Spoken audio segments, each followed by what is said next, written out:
Dear students, today we will discuss about concept of object-oriented programming. When it comes to writing a program, there are various styles and methodologies of writing. The choice of the methodology depends upon the tasks and the programming language. Presently, two very popular methodologies are used to develop a software, namely procedure-oriented programming and object-oriented programming. Procedure-oriented languages allow a large program to be divided into smaller programs that are also called procedures or functions. Object-oriented programming, on the other hand, emphasizes data over a procedure. Python, Java, Perl, all these high-level languages are object-oriented programming languages. We will discuss about more differences between procedure and OOPs in later sections. Basic concepts of object-oriented programming. An object-oriented programming is organized about objects rather than action and data rather than logic. Python is an object-oriented programming language.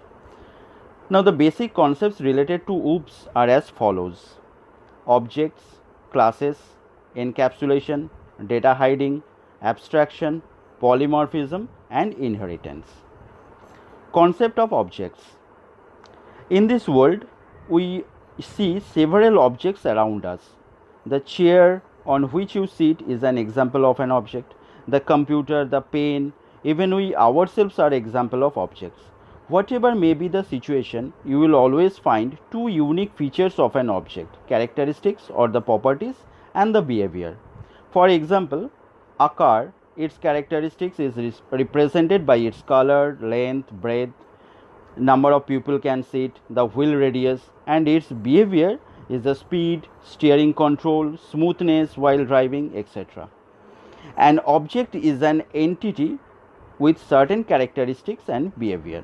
Every object should be an identity and name. Classes. The class can be defined as a skeleton and or as collection of objects. It is basically a blueprint to create objects. An object is a basic key concept of OOP, but classes provide an ability to generalize similar type of objects. Both data and functions operating on the data are bundled as a unit in the class. Let us take the example of a mobile phone. A Windows phone, Android phone, iPhone all fall into the category of mobile phones. All of these are instances of a class, say mobile phone, and are called objects. A real instance of a class is called an object, and creating the new object is called instantiation. A class is defined before the creation of objects of its type. The objects are then created as instances of the class as shown in the example. In this example, Nokia Lumia, Asha and i4 are all instances of the class mobile phone. All these instances have basic features that a mobile phone should have, and some have specific features too. We will discuss about creation of class and objects in the next video. Encapsulation. Encapsulation is the most basic concept of OOP and an important aspect. It is the concept of wrapping data and function in a single unit. In simple terms, we can say that encapsulation is implemented through classes. It restricts the access of methods and variables from outside world. Data members of a class can be accessed through its member function only. It keeps the data safe from misuse. In the above example of mobile phone, the class encapsulates the data and the associated function into a single independent unit. Data hiding. Data hiding can be defined as the mechanism of hiding the data of a class from the outside world or from other classes. This is done to protect the data from any accidental or intentional access. In a class, data may be made private or public. Private data or function of a class cannot be accessed from outside the class, while public data or function can be accessed from anywhere. So data hiding can be achieved by making the members of the class private. Data abstraction. Abstraction refers to the art of hiding the complexities and giving a simple interface. Do you know the inner details of the monitor of your PC or your mobile phone? Does it really matter to you what is happening inside the devices and how they are displaying or working? Important thing for you is that whether these devices are working or not. You are never concerned about their inner circuitry. This is what we call abstraction. Only the essential information is provided to the outside world, while the background details are hidden. Classes uses the concept of abstraction. It encapsulates the relevant data and functions that are operate on data by hiding the complex implementation details from the user. Abstraction and encapsulation are complementary concepts. Though through encapsulation only we are able to enclose the components of the objects into a single unit and separate the private and public members. And through abstraction, that only the essential behaviors of the objects made visible to the outside world. So we can say that encapsulation is a way to implement data abstraction. Now let us discuss about polymorphism. Polymorphism is an object-oriented principle that enables an object to take many forms. Thus, we can perform a single action by different ways. Poly means many and morph means forms. Polymorphism can be achieved in two ways: operator overloading and function overloading. Operator overloading. Earlier you have noticed that using the plus operator we can do different type of tasks. If we use 8 plus 9, you will get 17 answer. Means if we use the integer or any type of other data members, we will get the arithmetic operation. But if we add to a string variable, it will show you the string operation.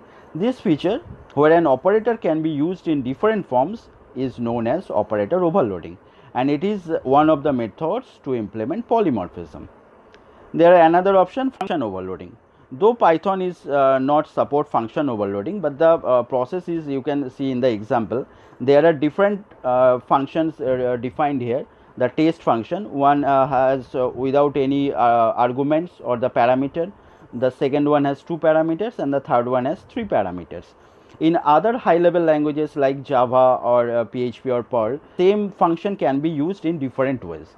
If you want to call the second function, you have to call the function with 2 operators.